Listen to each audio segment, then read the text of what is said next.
But in particular, last week we talked about 4 theories of punishment.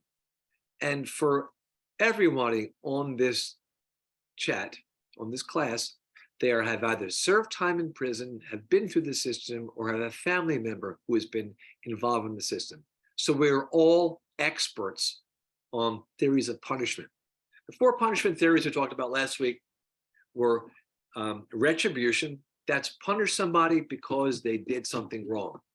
Vengeance, take retribution. The second one was incapacitation, namely, put somebody away so they can't do any more harm. The third theory was deterrence. That means have a penalty to a crime, and the person will think, I better not do this, otherwise we'll have to pay the price. And the final one was rehabilitation. Take somebody out of the system and have them become a better person. And as we can know that until recently in our country, the vast majority of our country's history, it was based on rehabilitation to deal with someone who committed a crime. People were forced to go to workplaces, they would study the Bible, they would be going through fasting, and ideally, they would then become corrected, because a penitentiary is a place where people do penitence, like repentance. In Hebrew, we call that teshuvah. But as we learn, over the course of the mid 1900s to about 1980, the theories changed, and we now live in a much more of a retributive model in which people are punished because they did something wrong. We talked last week about the problems about that, and how the Lubavitcher Rebbe, very early in his state as a leader of the Chabad movement, came out and said that the American system was wrong because it did not seek to help to correct or help persons change, and the penalties were much too much. I also got in a text that the Association of Catholic Bishops had a similar type of model. So it's not just a Jewish thing, that religious high folks have all agreed that the American system and its focus on just retribution is not good and doesn't work. And I'm sure there are people on this chat who could testify to that. We're moving from a more general explanation as we begin these 3 weeks to think about ourselves and how we involve with the system. We're not going to have a class, by the way, on the Tisha B'Av, so we'll have a class next week. I'll have 2 more classes, but Tisha B'Av is the saddest day. We're not allowed to do such things as have this, and I will be in synagogue, God willing, on that night. So we're going to move now from a general discussion to something very, very specific, something which many people on this chat will have experience with, firsthand, through a loved one.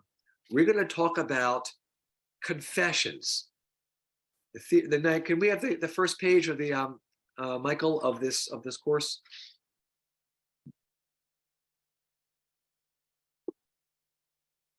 And the next one, please.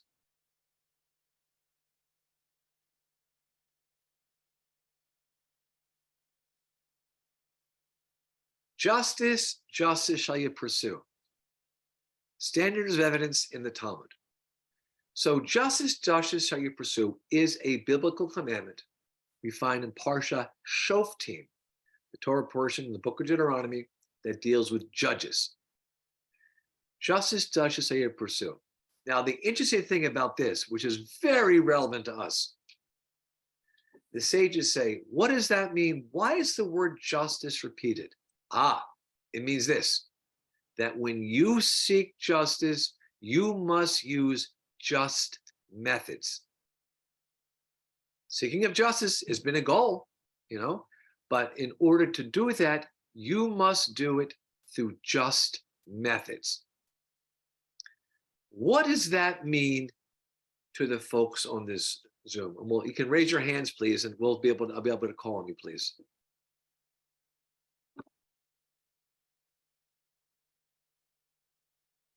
Michael, please. So that the process of justice, in order to get to justice, that also must be done justly. So we're going to learn about confessions. Confessions and how they're used. I have a question. Can confessions be used and relied upon as evidence? Should we use confessions as a reliable factor in evidence in criminal cases? Yes. Yeah. Personally, you find it's very good to admit, and we learned last week here about the process of teshuva, that it's very important to admit you did something wrong, to feel regret about that, and then to resolve and not do it again. But from what I hear from you, your big concerns are the coercion of confessions. I hear what you're saying. So what Steve is saying is that we want people to give their, if they're going to confess, it should be free, it should be with knowledge. But we all know that at the same time, the reason why most people are confessing usually is that they'll know, or that's if there's a plea, if a plea happens. Okay. By the way, you just because you plead guilty doesn't mean you confess. There are a lot of cases where there's no confession and you plead guilty to those things, and that's all you say. Those can be appealed, by the way. When there's a confession with that, it just makes it a lot harder because the facts come out from your mouth. But it's an important thing. What Steve is focusing is on coercion and like threats or promises. Well, the threats are that you're going to be charged with 37 crimes. The promise is that you'll be charged with one and you'll serve 5 years. So that's the kind of things that's not necessarily written. It doesn't part of the record, but we all know it's a part of the criminal process. I'd like to turn to Rabbi Shalom, please. Generally, what happens, and not so much at the trial, but at the sentencing. At the trial, I'm allowed to bring up the fact, oh, this person has been accused of stealing cars. But guess what? He's been charged with 10 other, he's been found guilty and been in jail 10 other times for this. That can be brought up in trial as a part of evidence of the person's character. But certainly in sentencing, if you plead guilty, you usually pleading guilty to a certain crime. There's been an arrangement between you and your lawyer, and a lot of things aren't going to come out, like not everything, because they don't have to. If they plead guilty, they don't have to talk about aggravation. All right, meaning like this person has been found guilty of all these things because the prosecutors. But if you've been found guilty at trial without a plea hearing at the sentencing, you're right. All of the dirty laundry comes out completely, as well as all the good stuff too. So there might be some people who would take the guilty plea in order to avoid that happening. Rebbitzin? I just want to say that some of these confessions aren't really true confessions, because 90% of people are pleading guilty at the state level and 97% at the federal level. And they're pleading guilty because they don't have the means to pay lawyers. They can't stand being in jail for so long. It's a horrible place, and they'll do anything to get out, and they don't understand the repercussions of what they've done. And the court system can't deal with trials. So basically, they're threatened into pleading guilty. They're basically told, you will go away a long time unless you play the game. The other thing is, there's a number of people that were pulled in by police and they didn't realize what was happening. They had mental health issues. Sometimes in this case, they were like a child, at a level of a child, and the police asked them questions. And they were very compliant with the questions that the police asked them. Like, do you like girls? Oh, yes, I like girls. Right? And this person was operating on a grade 5 level. So this was admissible, apparently, as a confession in court. So I really question the veracity of some of these confessions. I think confessions is a good tool, but I really question the veracity in our current court system. I think it's been corrupted.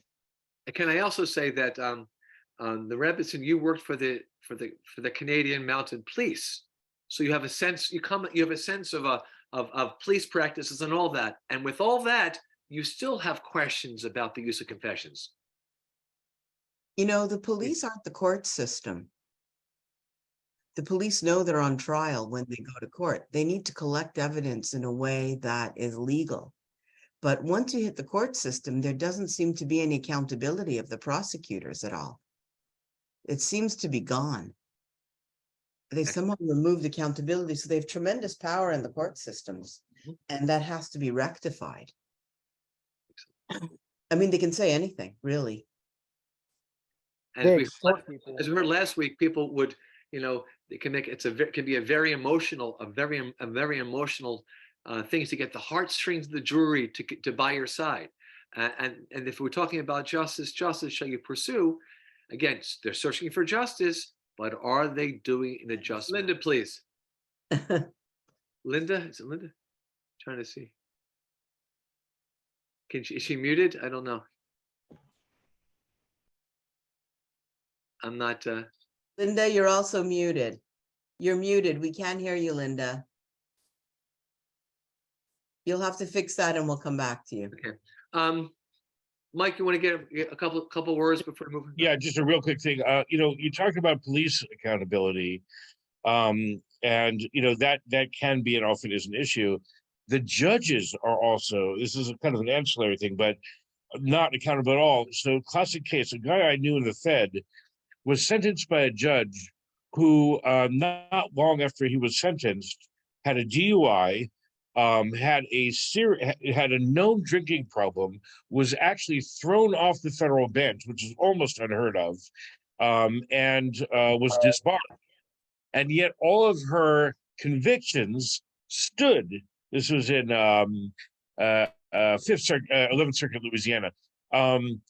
Unbelievable. So, they protect one another even when the behavior of the judges themselves is not only, it is beyond unethical, beyond unprofessional, and well into malfeasance. So what we're going to show you now is very disturbing. And I have the honor to be the brother of the defendant in this case. My brother, Stephen Drizzen, is at Northwestern Law School Bloom Legal Clinic, and he represents a man named Brendan Dassey. We're going to see this video, and we're going to use this as a springboard to talk about confessions. But let's let the video speak for itself, please. Thank you, Michael.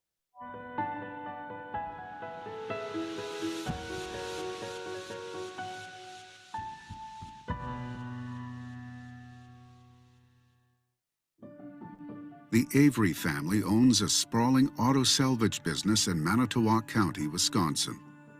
But in October 2005, something sinister was found among the wrecked cars: the partially concealed vehicle of a missing person. Teresa Hallbach, a 25-year-old photographer from nearby Calumet County, had vanished without a trace. Detectives attempting to trace her footsteps began where she had left off. Forensic evidence links Stephen to Teresa's murder, but he denied the charges. He even had an alibi. He had spent part of the time in which he was accused of murdering Teresa with his 16-year-old nephew and neighbor, Brendan Dassey. Instead of an alibi, that information turned out to be a promising lead. The Manitowoc County Sheriff's Department had the teenager questioned. He confessed in detail to aiding his uncle Stephen in the rape and murder of Teresa and the mutilation of her corpse. And we put it on the floor and then he shot her 10 times. And he threw it in the fire. Stephen stood trial in neighboring Calumet County in March 2007. At this time, the court will read the verdicts. We, the jury, find the defendant, Stephen A. Avery, guilty of first-degree intentional homicide. He was sentenced to life behind bars without parole for the first-degree murder of Teresa Hallbach. The following month, his nephew Brendan Dassey, 17 by then, was tried as an adult and sentenced to life imprisonment for murder, rape, and mutilation. As to count one, we, the jury, find the defendant Brendan R. Dassey guilty of first-degree intentional. But the case proved to be highly controversial.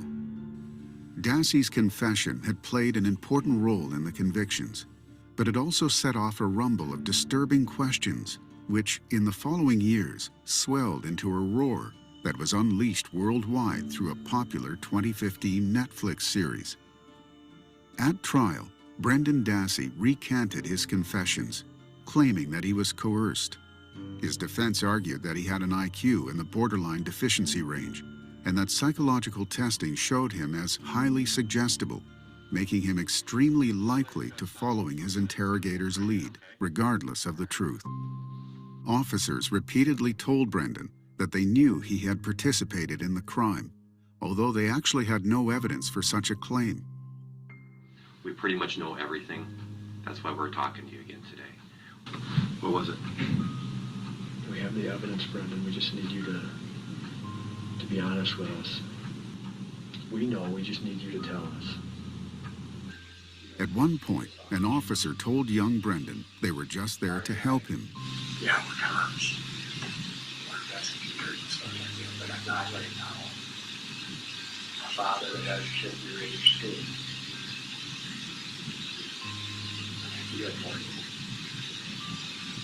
That's why I like more than come over and give you a hug and then over her. And in many instances, the questions appear to have guided and prodded Brendan to provide the answers the investigators wanted to hear.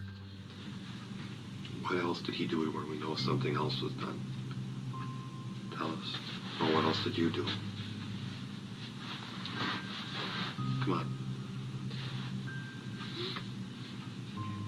Something with the head. Daddy cut off her hair. Okay, what else? What else was done to her head?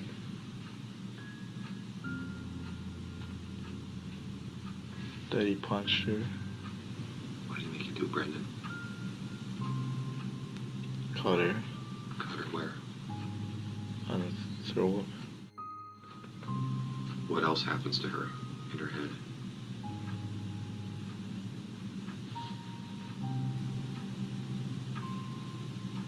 We know, we just need you to tell us.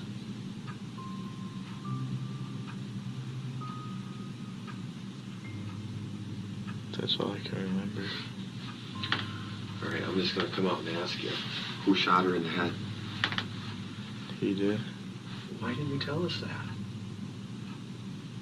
Because I couldn't think of it. In the years that followed, the case climbed unsteadily through the courts. A real-life plot twist. A federal judge overturns the conviction of Brendan Dassey. But in December 2017, the Seventh Circuit ruled that the confession was valid, and they upheld his conviction. The U.S. Supreme Court refused to hear an appeal. What began as a grisly murder of a photographer has since swollen into a global dialogue on coerced confessions and their aftermaths.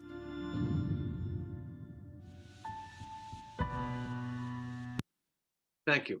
What I would like to hear are your reactions, not speeches, but just your reactions to what you saw, and in particular about the confessions and the way they were elicited by the police. I'd like to hear your reactions, not long speeches, but because we've got a lot to do today, but just your reactions to what you just saw. If you can raise your hands, please, or hit the hand monitor on the please. Okay. And this is Jeremy Box, please. The Supreme Court has ruled that, Deanna, that it is okay for police to lie to get confessions. They are allowed to lie and say anything.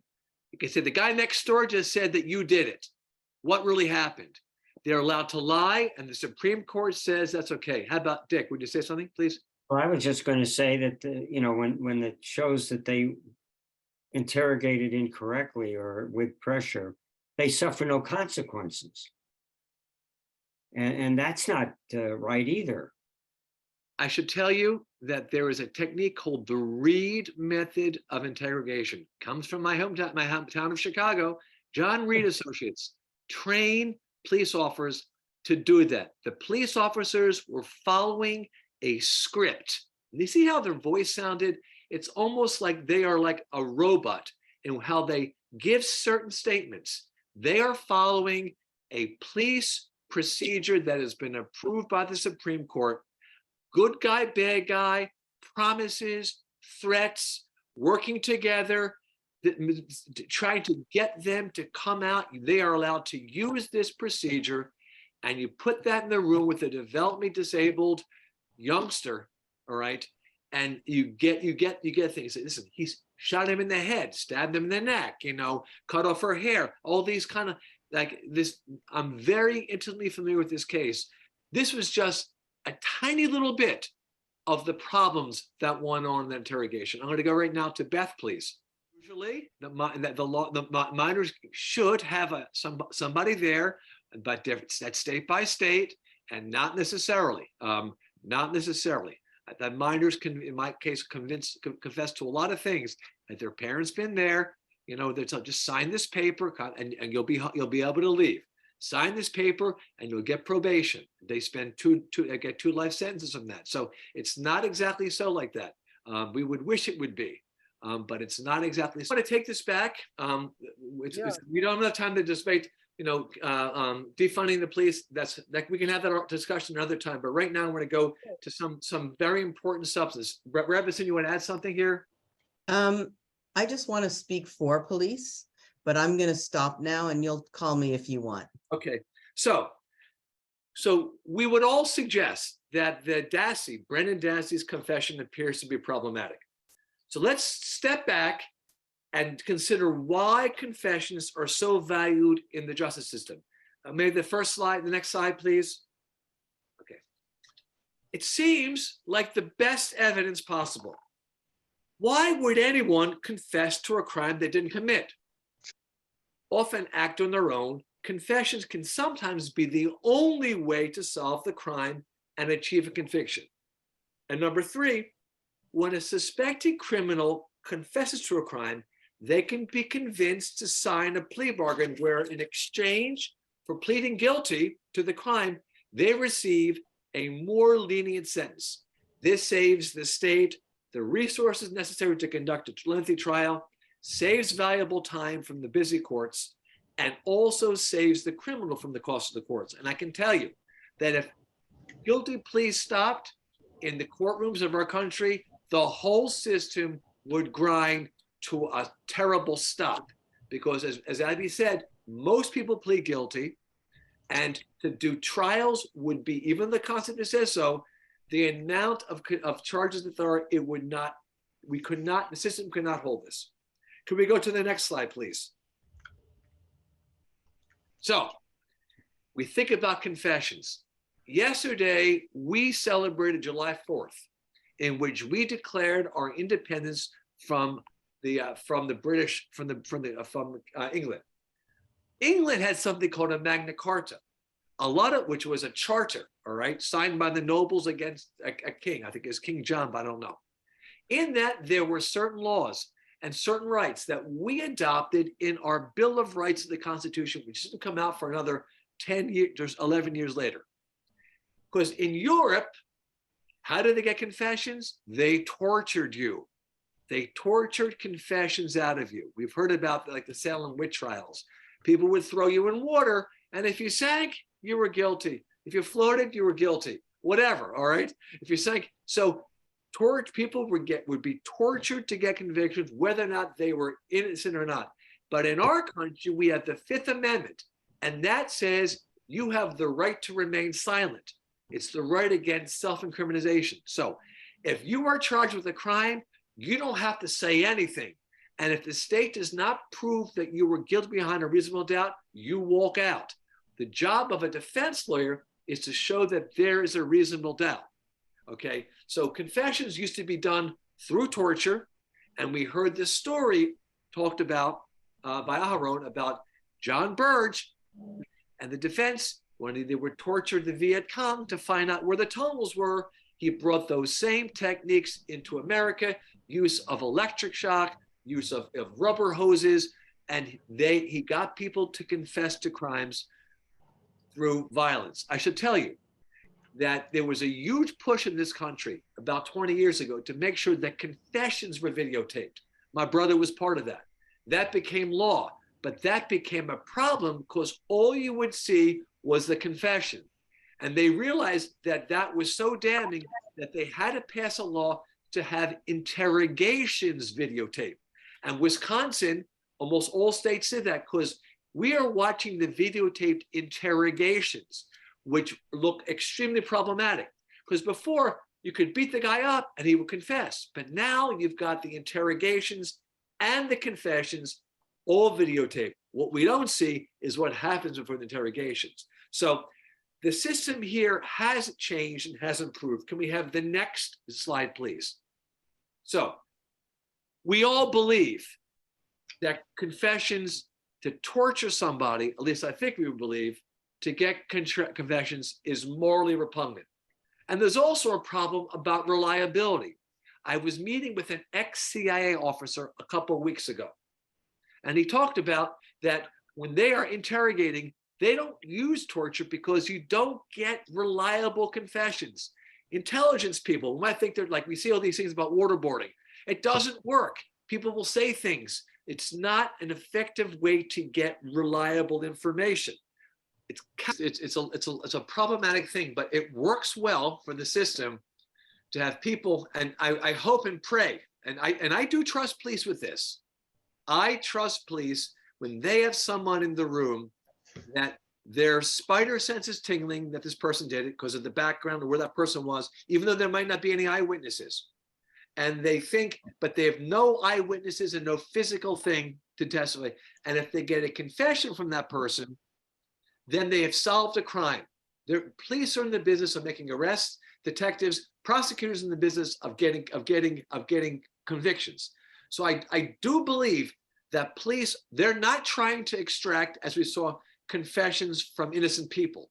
I don't believe that even Burge was trying to get somebody who he thought he probably didn't do it, but I'll torture him. I don't think they, I think Burge, if I have to say in his defense, I don't even like to use those words. It makes me, but I believe he thought that this person did it, but without a confession, I can't get an answer. Now you're up, Rebbetzin, please.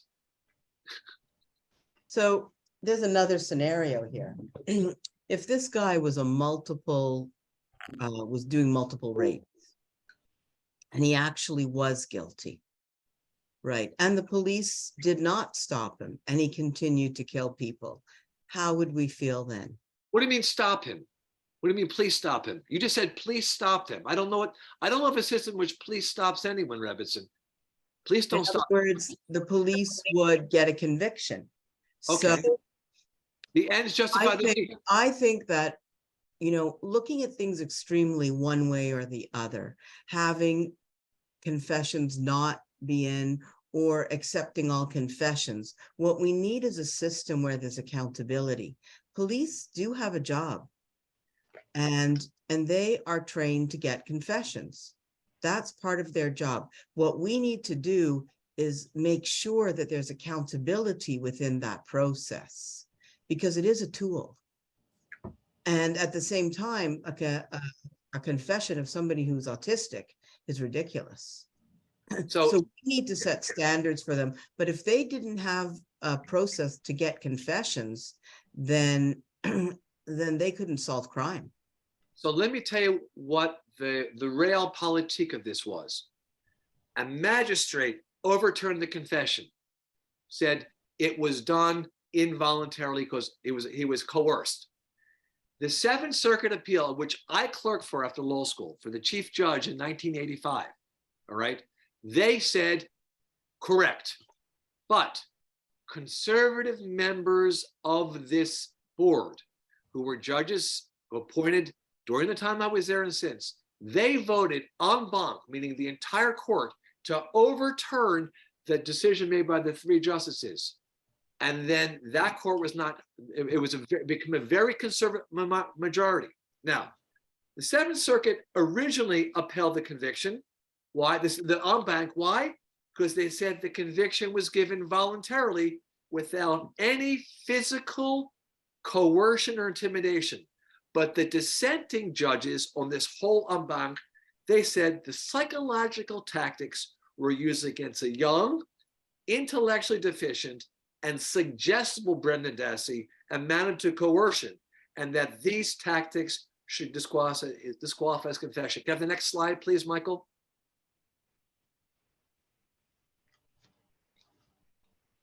One said it was voluntary because there was nothing physical. All right, there was no intimidation. But the dissenting said there was psychological coercion because he was young, intellectually deficient, and very suggestible. So, question, should Brendan Dassey's conviction to the rape and murder of Teresa Halbach be considered a voluntary, valid confession? I'm asking our group here. Michael, you're up here. Thanks.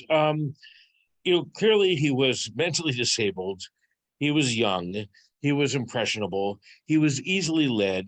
He's dealing with people who, to Abby's point, to Rebbitzon's point, were trained to do that, to extract confessions. So by saying we have all the information already, we just need you to confirm it. I think you also said, Rebbitzon, that he was wanting to please authority. This is the mind of a child. A child wants to please the adults in authority that he looks up to and respects. So it's natural and normal that he would automatically co-sign wherever they were leading him down that rhetorical primrose path. Michael, is this a valid voluntary confession in your eyes? Absolutely not. Okay, and we then throw it out, and he walks out. He walks out of the county jail. I'll bet Judge Posner was dead set against that. I'm not sure. But so you're saying it wasn't. Anybody think that it was a voluntary, valid confession? And you saw that. Anyone believe it is? And if so, why? I'm not seeing any hands up. I don't think. Okay. This is an important case. And you know what? We wish this case never. Yes, please, Jeremy. You were asking if this is or is not a valid confession. Is this a voluntary, valid confession?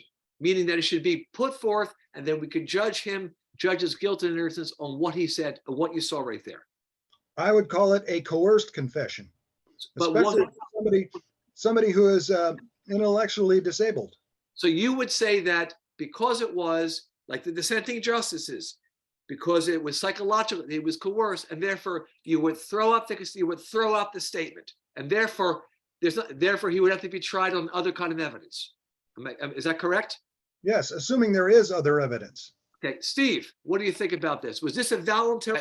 According to law, the reason why it would not be voluntary in the eyes of many cases is because looking what was going on his side. He was young, intellectually deficient. He had no experience with the criminal system, and very suggestible. That psychological coercion, in the view of many courts in this country, is equal to sort of invalidate the voluntary part. Like, for example, if I have a gun to your head, did you do it? Yes, we would agree. We would get that because that's a physical thing. But the thing about this case, of which the guys, was it voluntary given all the psychological tactics used? That's the big question. That's the law, by the way. All right. Here, the Seventh Circuit said since there was no physical intimidation or hitting, that it was valid. Okay. And it was voluntary. But the idea about the voluntary part, if his IQ was 40 IQ, his IQ, which it wasn't, his IQ was low, very low, but it wasn't 40. If he was like developmentally disabled, if he had the IQ of like a 4-year-old, do you take a 4-year-old's confession? Usually not. Okay. Yeah. While no study has shown that a significant percentage of confessions are false. 1 second, please. We now know that false confessions are more common than we imagine. As a matter of fact, my brother Steve has published papers. He's testified. He has done a tremendous amount. He's an expert on false confessions. And so there's the Innocence Project Center on Wrongful Convictions. Can I have the next slide, please?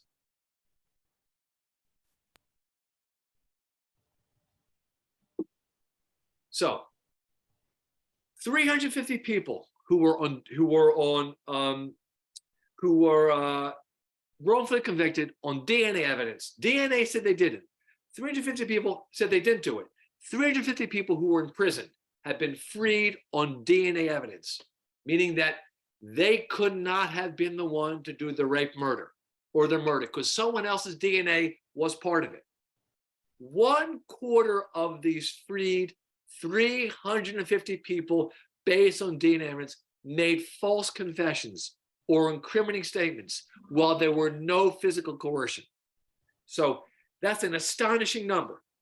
That 1 out of 4 of those people who were conclusively exonerated by DNA, meaning that if there was a rape murder, God forbid, all right, that person's semen in their body's hair was someone else's in the body, and there was not supposed to be a group thing. They're free by that, but 1/4 had made false confessions to a crime they did not do. That should spin our eyes around like about this. I'm going to go now. Yep. The start of World War II. We started World War II, which happened on Tisha B'Av, which is 3 weeks from tonight in the Jewish calendar. A North Carolina prosecutor who sentenced a black man to 25 to life for a rape murder he did not commit. He was later exonerated, I believe, by the Innocence Project. After that exoneration, the prosecutor, who was white, was interviewed and asked if he had any regrets about anything that he had done procedurally. And he said, absolutely not. I would have done it exactly the same way again if it were to recur. And that epitomizes to me the mentality, not of every prosecutor, but of an awful lot of them, perhaps the majority. And the reason is because they are incentivized by the system to do just that. I read Hannah Arendt's Origins of Totalitarianism when I was in prison. It's a weighty tome. It's well worth a read, even in summary form, even the Wikipedia page.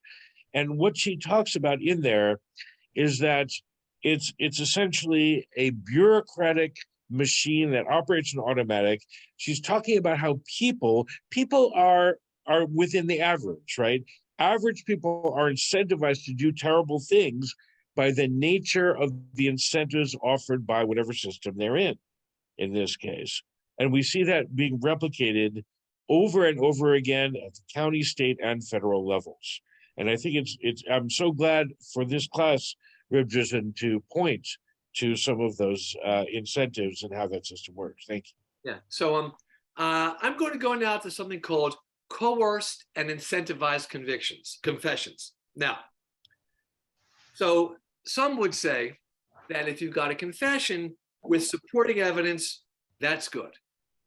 Confession and supporting evidence. That means if the details that a murder suspect confessed to clearly match the forensic evidence at the crime scene, and this is information that someone that wasn't the perpetrator wouldn't have known, we accept that confession. But if the entire case against the suspect is based on the confession, we would not accept it. Is that it? Let's look a little further. See, most confessions in the United States are given voluntarily. They are usually solicited by police with a combination of the carrot and the stick. Namely, if you confess, you get it, he'll help you. If not, you'll be worse. The suspect is given the understanding that they will be treated with leniency if they confess. And they're often falsely told that the police already possess incontrovertible evidence against them. So these are called incentivized confessions, not free confessions, but incentivized. We talked about earlier about the promise, the reward of this, okay? So I've got incentivized to do this rather than not. So should I take this? Well, I'll confess because it'll mean that if I plead guilty, I'll get 5 years. But if I don't, bang, carrot and the stick.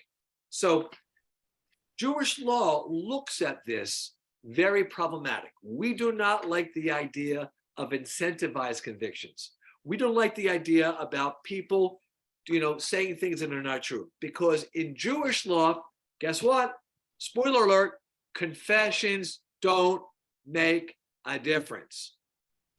Why? Because there is no right against self-incrimination, because what the person says makes no difference. The famous story is written in Sanhedrin, the Torah, the Talmud that talks about it. If you see somebody chasing someone into a house with a knife and in the house, you don't see, you hear a scream, and that person comes out with a bloody knife and says, I just did this, that is not enough to get a conviction. Because under Jewish law, it says in the book of Deuteronomy, chapter 19:15, the matter depends upon the testimony of 2 or 3 witnesses. That's what the Torah says. A matter must be established by 2 or 3 witnesses. Am I a witness to the murder? No. I saw someone chasing someone into a house. I heard a scream. I heard someone come out with a bloody knife and said, I did it. Did I witness the murder? No. And a witness must be independent and reliable. And I'm sorry about this. It was not politically correct, but those witnesses had to be men. They could not, Jewish men between the ages of 20 and 60. They couldn't be slaves, all right? And they had to be no relation at all to the victim. So Maimonides says this. He's the main commentator on the Torah. He says, a court cannot execute a person or sentence him to receive corporal punishment on the account of a confession, but only on the basis of 2 witnesses. Why? This is the Rambam writing this 1,000 years ago. Perhaps he is mentally disturbed and maybe confess an error. Or perhaps he is one of these embittered people who wish for death, who pierce their bellies with swords and throw themselves from the rooftops. We fear that such a person may come and confess to committing an act that he did not perform, so he will be executed. At any rate, the disqualification of the confessions is ultimately a decree of the Melech, of the divine king. And that's what the Rambam wrote 1,000 years ago. The next slide, please. Next slide, please. In Jewish law, bans confessions because the person might be mentally disturbed or want to do self-harm. Rebbe, do you have a comment that involves this? Just want to say there was a method for women to actually present evidence within the court. Okay. I just want to clarify that if they were the only ones who saw a crime or they were part of the witnesses, the judges had a method of taking them privately, not in front of the court, and getting that evidence. So that's realize that. That's a section called emergency law that to get in that would be 25 minutes. So I can't go there, but thank you. Yeah. And the other thing I want to say is they didn't have lawyers. Yes. So it was actually the judges that heard and discussed it. So there was less perversion of the law. I'm sorry to say that to lawyers, but well, these judges also had to know 70 languages. They were the Sanhedrin. They were the highest court, Jeremy, you have a comment about this? No, I'm sorry. I forgot to put that down. Okay. So we see here that amazingly, in criminal cases, Jewish law requires testimony for 2 eyewitnesses to reach a conviction and thus disqualifies convictions as evidence. This is a law, as the Rambam says, by divine decree. And the logic is that suspects may falsely confess due to mental illness or disability or suicidal inclinations. That's what the Rambam was saying 1,000 years ago. Very, very progressive in terms of what we're seeing now. I want to just step back here and think about some of the things we've learned tonight. The things that we've learned about how confessions are done in America, the process. Police are trained to use very intense psychological techniques to get the person who is sitting in the room to answer according to what they like. I believe, as a public defender, that policemen, when they have a suspect, believe that that person did it. I don't think it's sort of like we're going to get someone off the street to clear the case and we're going to torture them. I believe that they've got, and they also, detectives, that's all they do is like an homicide. That's all they do. And they see cases of certain things. You know, the vast majority of my cases, 95 of my cases at the end of my career were all involving gang murders, and they were all youthful murderers between usually 16 and 21. And few had a lot of experience with the system. So I do believe, so police officers use techniques. It's usually not as bad as what we saw in the interrogation. Notice there were police officers in the picture there, so you couldn't say he was holding a gun. The police officers are usually in the camera, and the camera's focused on what the detainee is going to say. But the big question is, as you see, should these psychological techniques, do they provide a veracity confessions? A lot of people confess, they do, because of either promise to get a lighter sentence, the carrot or the stick. But we have to understand, we just had a whole symposium, Hinda did, about a month ago, on the criminalization of mental illness. And for those of you who have had experience with the system, whether it's a family member or you yourself involved with the system, or just an onlooker, that we all know that most people who are involved with crimes or in prison have mental illness. A lot is treated, self-medicated with hard drugs. A lot of the crime is to be able to afford these expensive hard drugs. And the fact that when they say something and give information puts them at a psychological disadvantage behind pros who are trained to go through a certain psychological profile to get the answer that they want. And so that's unfortunately, if 1/4 of all of those who were actually innocent, because DNA said that wasn't your evidence found on the body, it was someone else's, maybe someone he had nothing to do with. I had a client back in the 90s who was found guilty of going to beauty shops with a gun and raping the people there. And my client looked like the guy who told him in prison he did it, all right? And the fight that we had to do, we were just so fortunate that the rape kit taken and was not destroyed, which was about 10 years old at the time, contained the DNA of this guy who was in prison. Because otherwise, this guy was sentenced to 100 years for 3 rapes. Well, the other guy was in prison for doing a similar crime, admitted to doing it, but he said he didn't do it. So I've seen how that can happen. There can be a problem. I've seen innocent people. I have those innocent people. He was fortunate. He was very fortunate. He got out. He also made $1 million because he spent 15 years in prison. But the idea with confessions is, according to Jewish law, they're inappropriate because we accept that there's an emergency characteristic with that. But generally, we do not trust people. We need to have 2 independent witnesses, and that we don't trust it because we know ourselves, either from personal experience or being a loving family member or relative of someone who did a crime, that person was usually having severe mental illness that got them into a certain cycle that led them into doing something wrong, either with economic things, economic things in the Fed, or in physical things. Michael, would you like to say something, please? Yeah, thank you. I appreciate what you said about the police arresting authorities genuinely believing in the guilt of those they have in custody at the time they're doing their interrogations. And I'm sure sometimes that's true.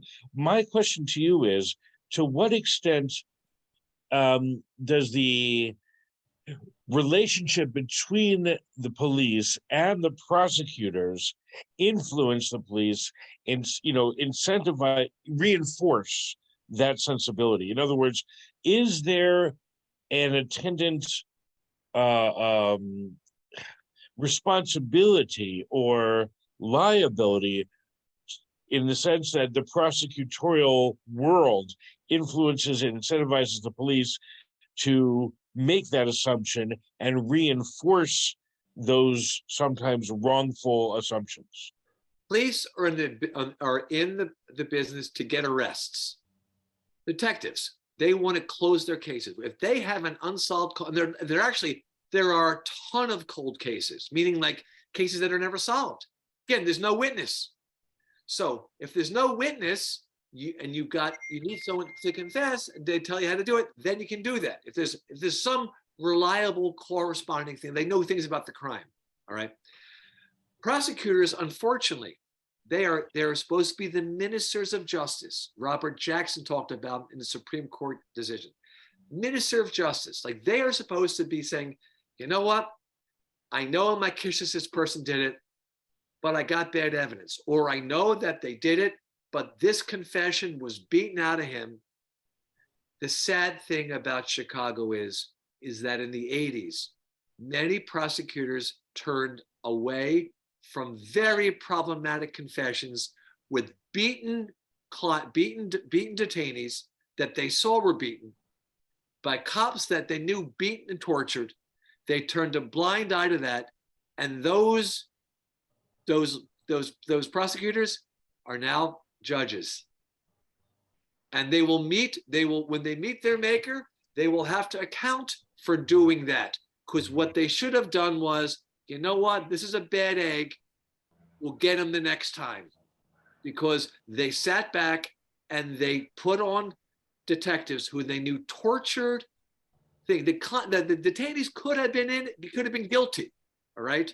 But in our country, we don't do medieval torture to do that. We don't medieval torture. We don't use that. We try to move away. I put you in China. I put you in North Korea. I put you in Russia. I put you in South America. I put you in Africa. I put you in Asia. I put you any place except for maybe Northern Europe, all right, which is maybe more protections. And that is a matter of course. Matter of course. We may have issues with America, but one thing we do in America is we have a constitution and we have courses. I can say what I just said and not expect a knock at the door, someone to arrest me. So it's a problem with this. I think prosecutors, they're in the business to get convictions. They should be in the business to do justice. Justice, shape, or proof. Tzedek, terduf. Do justice in a just fashion. Do justice. Don't use confessions that you know were physically or psychologically coerced. There can be threats. People can say like I know your sister your sister's kids are your sister's kids to be in DCFS. Do you want me to go? Do you want your wife? You want DCFS to go to your house and take your kids away? You want absolutely, yeah, and they will do that. They will do psychological stuff. 100%. They will do that. Threats like that, and they have the power. One phone call, go run this up, and the next thing you know, your kids are in foster care. So that they can do that. And I unfortunately, it could be a situation that maybe those kids are not being raised properly. I don't know about that, but they will use threats like that. And those who've been involved with the feds, the federal prosecutors, and the FBI, there may be people here. They have had threats, not against them, but against things that around them. Exactly. Or if you don't say what we need you to say, we're going to start looking at you. So we know about this story. It's very sad. When Rod Blagojevich was soliciting for someone to be the next senator, because Barack Obama was elected, and he was going to. So who's going to be the next senator? Guess what? The governor can appoint it. So he was taking things. He talked to Jesse Jackson Jr. Jesse Jackson Jr. had severe mental illness and emotional things. And they put Jesse Jackson in the room, and they thought about threatening his wife, and they did threaten his wife. And the next thing, I mean, we know about police practices like that. The feds do it all the time. Police do it all the time. So it's incentivized confession. It's incentivized. That should be improper. Rebbetzin, please. Rebbetzin, I Abby? know a couple of clients where their wives and family were threatened to get confessions.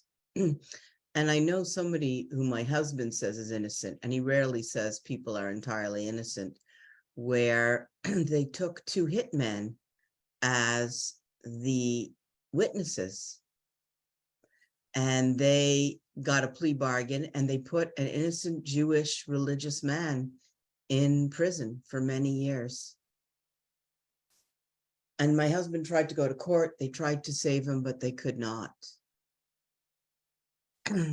Once there's a statement, because again, why would someone innocent confess? That's kind of counterintuitive. Like, so you got to tell everybody you don't talk to cops without a lawyer in the room. You just don't deny, you don't say anything, because once you say something, why would an innocent person confess? If I'm my brother here, he could talk from now until the cows come out. All right, a million reasons why, and we've learned that. I'm going to have one more comment from Beth, and then we're going to have to. You could say why, but it's incentivized. It's like, but you know what? It'll go faster this way, and if you talk to us, we can make a deal. And you just sign this paper, and you can be out tonight.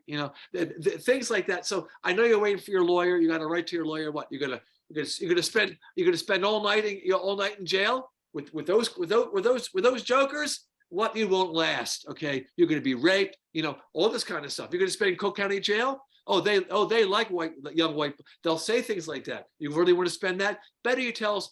That's incentivized confession.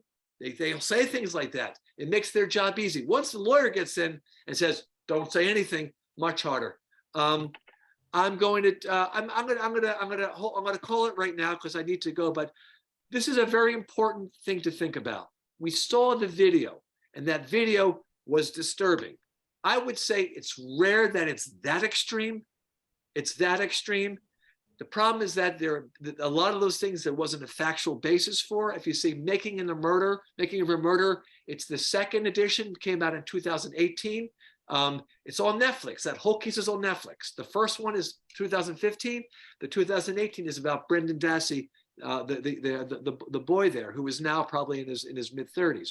But the most important thing for us to think about is ourselves, and how, when we hear about confessions and thinking about that, how have we been involved with that in our lives, in our family members' lives, and can there be proper safeguards? Because again, the Torah safeguards 2 witnesses. The Rambam says no confessions because of mental illness, because they might want to do self-harm, suicidal ideations. All these things come into when we think about confessions. But the Torah says is tzedek terduf, that justice must be pursued justly. And that's something which we should think about. With this, next week, we're going to be meeting at the same time, 7 o'clock, next Wednesday night. We're going to learn about clean slate and how do detainees or criminals make amends. So we should think about that during right now. It's been a wonderful Thank you. Rachmiel Chaim, I just want to say thank you. My pleasure. It's a different class, and it's very interesting. Yes. So different than our regular. So yeah. Very interesting. It's in Deuteronomy chapter 16. I think it's 16:8. I think so. Rachmiel, you can head out. I'll stay here and chat if you want. Thank you so much. Thank you so much for another class. All the best. Bye-bye. Okay, thanks. Bye. Yeah, he has to go to his next class. So I just thought but thank you for coming. The class is basically over. If somebody wants to say something to us, I'll stay another few minutes. Excuse me, how would you translate the tzedek to dov? Tirdof means to chase. Lirdof means to chase. It's translated as justice shall you pursue. Aha, okay. Yeah, that's the thing of Decalogue.